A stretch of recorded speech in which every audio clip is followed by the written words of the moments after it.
Olá, meus queridos alunos, tudo bem? Vamos lá então, dando continuidade. Hoje é um assunto muito importante, que é o assunto sobre probabilidades, ok? Esse assunto ele é muito cobrado nas avaliações dos vestibulares e o Enem praticamente despenca. E é algo que você também tem contato quase que diariamente com probabilidade. Probabilidade é a parte da matemática que estuda experimentos aleatórios. Os experimentos aleatórios são aqueles experimentos que você conhece o resultado, mas você não sabe ao certo o que vai ocorrer. Um exemplo bem simples para vocês entenderem a ideia de experimento aleatório é lançar uma moeda.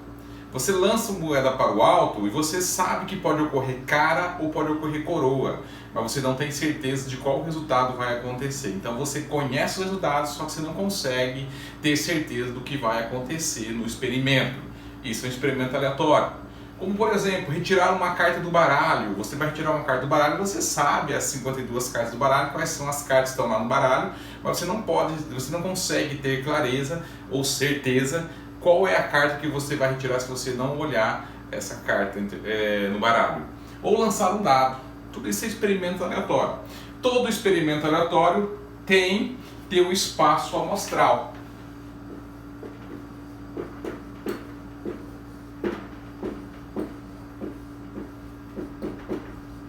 O que seria esse espaço amostral? O espaço amostral seria os resultados possíveis que você tem para o seu experimento. Ou seja, seria o universo de todos os resultados. Então, para o espaço amostral, eu vou indicá-lo com a letra U de conjunto universo, né? Então, definindo rapidamente o espaço amostral, ele seria o conjunto universo do seu experimento.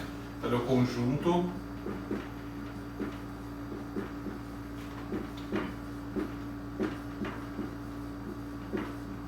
ou seja, é o conjunto universo, é o conjunto de todos os resultados possíveis.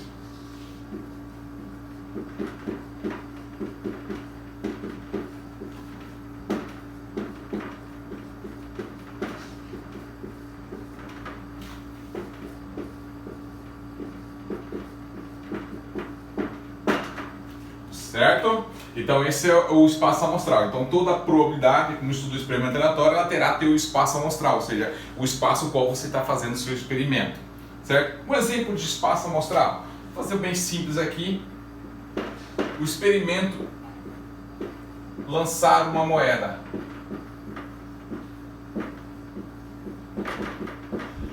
Experimento lançar uma moeda.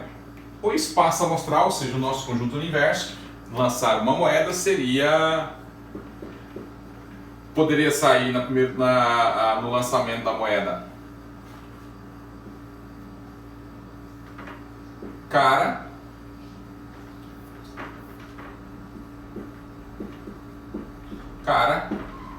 ou coroa.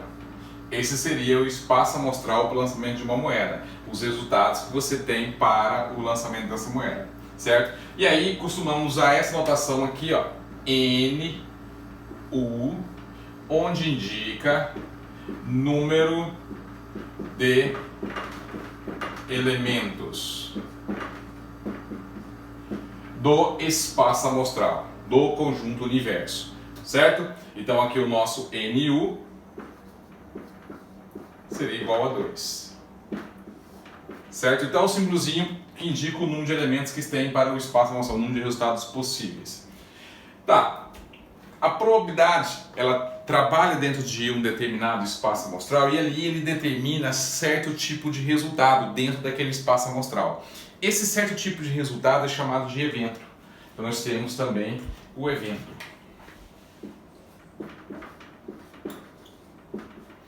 Que eu vou indicar com a letra E. O que seria o evento?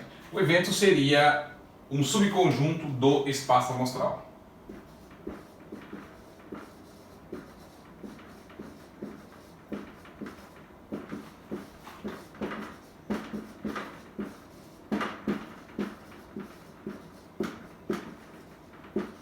Que podemos chamar conjunto de resultados favoráveis.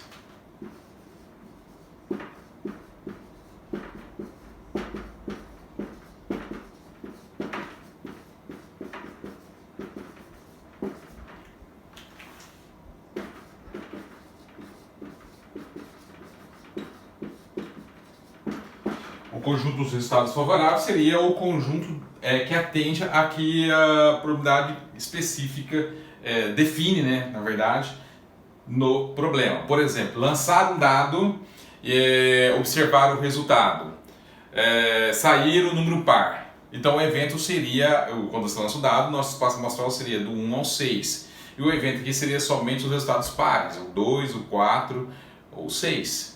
Certo? Então o evento é aquilo que você está analisando dentro de um determinado espaço amostral. Certo? E aí esse símbolozinho que costuma aparecer no evento, número de elementos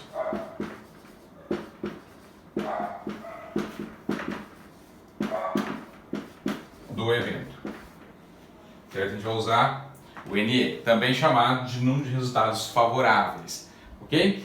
Vamos então para o cálculo da nossa probabilidade. Para calcular uma probabilidade, nós temos que ficar atento aos dois conjuntos que eu acabei de citar para vocês. Temos que ficar atento ao conjunto do espaço amostral e ao conjunto do evento. Tá? Então, quando eu vou calcular a probabilidade, segue uma regra bem simplesinha. Probabilidade de ocorrência do evento é dado pela razão entre o número de elementos que tem o evento dividido pelo número de elementos que tem no universo. Podemos afirmar que seria número de resultados favoráveis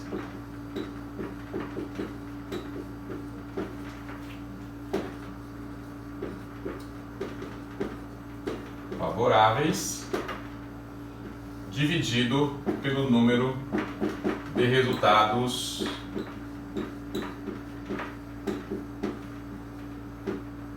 possíveis.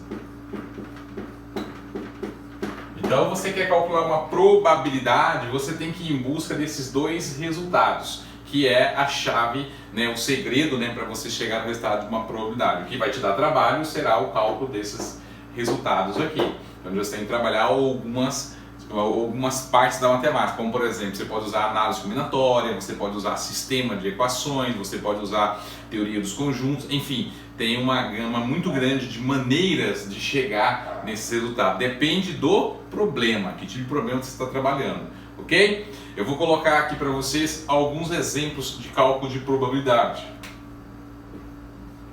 Então aqui, nosso primeiro exemplo, né, eu coloquei uma situação que vocês encontram em problemas de conjuntos. Tá? Observe, em um centro universitário com 300 estudantes, 80 estudam filosofia, 120 estudam psicologia e 30 estudam filosofia e psicologia.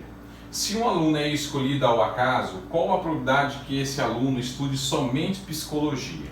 Então o que nós vamos fazer aqui? Nós vamos trabalhar a teoria dos conjuntos para que eu encontre os resultados que eu preciso para o cálculo da probabilidade. Eu preciso saber o número de resultados possíveis. Está fácil, né? Seria o total de alunos que eu tenho aqui, ou seja, 300 alunos seria meu universo. Nesse universo de 300 alunos, eu preciso saber agora quantos que estudam somente psicologia, tá? Eu vou fazer o seguinte, vamos recordar aqui aquele diagrama, né, que a gente usa na teoria dos conjuntos. Vocês estão lembrados, mas me ajude aqui. Vou fazer aqui o conjunto P de psicologia e o conjunto F de filosofia, certo? Observe, quando eu vou trabalhar esse diagrama, o meu universo aqui de 300 alunos, então tudo aqui tem que dar 300 alunos, que seria, estão dentro de psicologia, filosofia, no conjunto de intersecção, também fora desses dois conjuntos, são aqueles que não cursam nenhum desses dois cursos. Toda vez que eu vou trabalhar o diagrama, a gente começa pela intersecção dos conjuntos, ou seja, aqueles que estudam psicologia e filosofia. Nós temos aqui 30 alunos que estudam filosofia e psicologia. Então eu coloco 30 aqui na intersecção. Lembrando que esses 30 já estão estudando, né? Já estão estudando filosofia e já estão estudando psicologia. Aí eu vou preencher agora aqueles que estão estudando somente um desses cursos, estão fazendo um desses cursos. Por exemplo, psicologia. Psicologia eu tenho esse conjunto todo, psicologia já aparecem 30 alunos fazendo psicologia. E o enunciado diz que psicologia nós temos 120 alunos fazendo psicologia. Certo? Então, se eu tenho 120 alunos, eu já tenho 30 que aparecem aqui dentro, faltam 90 para completar os 120. E aí o problema também diz que eu tenho 80 alunos fazendo filosofia. Eu já tenho 30 ali na filosofia, então para chegar a 80 eu tenho que completar 50. Se eu somar o que aparece aqui dentro dos diagramas, eu vou ter aqui os 170 alunos. Ó, 50 com 30 dá 80, 80 com 90 dá 170 alunos. E o Universidade diz que são 300 alunos que estão cursando nesse centro universitário. Isso quer dizer que se eu tenho 170 alunos fazendo um desses cursos, os demais não estão fazendo esse curso, certo?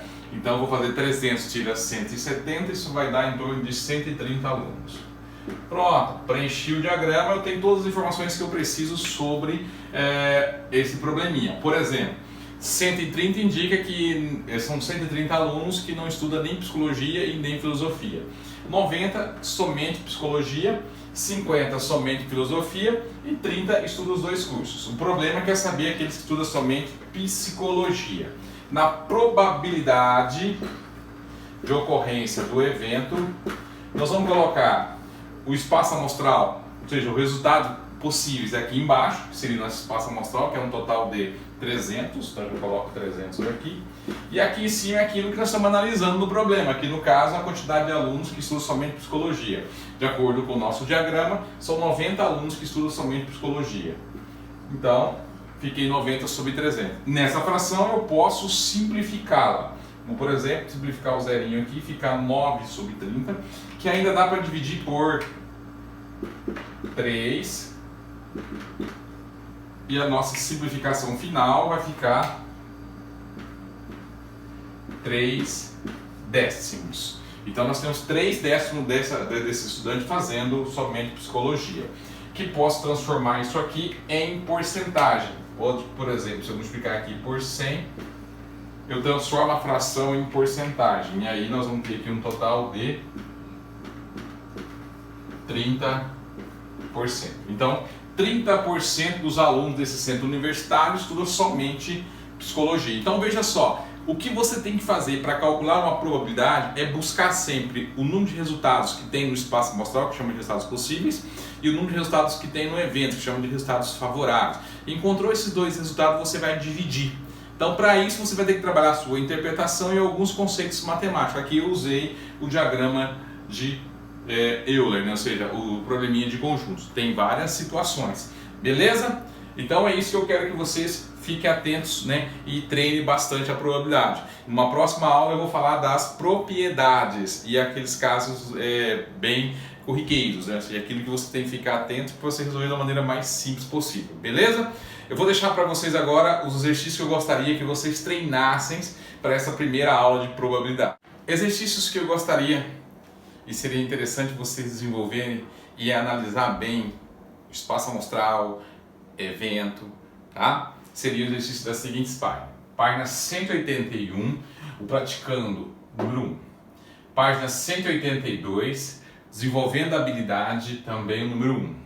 E páginas 183 e 184, os complementares 2, 3 e 6.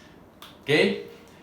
Na próxima aula estarei comentando alguns desses exercícios porque eu acho super importante esse assunto de probabilidade. É interessante você dominar, tá? Vai te auxiliar bastante nos seus estudos, tá? Então, até a próxima aula, onde estarei comentando alguns desses exercícios e falando das propriedades. Bons estudos e até lá!